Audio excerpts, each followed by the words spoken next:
আসসালামু আলাইকুম। সবাই কেমন আছেন? আলহামদুলিল্লাহ আমি ভালো আছি। প্রাণী জাদুঘরে মাত্র 10 টাকা টিকিটে এত কিছু দেখতে পাবো তা কল্পনার বাইরে।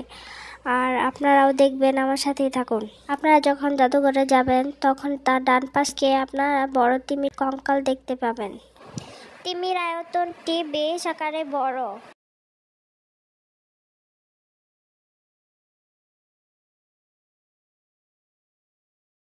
জাদুঘরের অভ্যন্তরে ঢুকতেই বাম পাশে পেলাম 2টি মৃত ডলফিন বা শুশুক বলতে পারেন। এখানে আরও রয়েছে বিশেষ উপায়ে বোতলজাত করে সংরক্ষিত প্রাণী, এগুলোর মধ্যে রয়েছে স্তন্যপায়ী প্রাণী, সরীসৃপ, স্থলচর, জলচর ও উভচর প্রাণী।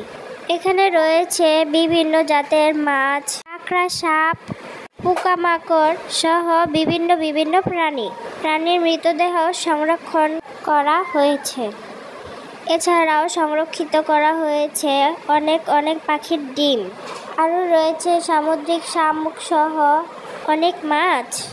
এখানে রয়েছে সিংহের বাচ্চা, তারপরে রয়্যাল বেঙ্গলের বাচ্চা। এগুলো বিশেষ বোতলে সংরক্ষিত করা। কমন ইংল্যান্ড ও ইলিশ বোতল আকারে রাখা হয়েছে। এখানে রয়েছে সাপিবালি, গরুর বাছুরের বাচ্চা। আরও রয়েছে ভয়ঙ্কর একটি মাছ যার নাম হলো বিদ্যুৎ মাছ। আসলে কি বিদ্যুৎ মাছ কি ভয়ঙ্কর? আমার কাছে মনে হচ্ছে ভয়ঙ্কর, তাই বললাম যে ভয়ঙ্কর। আপনারা জানলে আমাকে জানাবেন। এই রুমের মধ্যে এগুলি ছিল। আর অন্য রুমে রয়েছে অ্যাকোয়ারিয়ামে মাছ। এটি হলো সামুদ্রিক সবুজ কচ্ছপ। আপনারা যদি চিড়িয়াখানায় যান তাহলে অবশ্যই প্রাণী জাদুঘরটি ঘুরে আসবেন। সবাই অনেক ভালো থাকেন। আজকে এই পর্যন্তই। কোনো ভুল ত্রুটি হলে আমাকে ক্ষমা সুন্দর দৃষ্টিতে দেখবেন। সবাইকে আল্লাহ হাফেজ।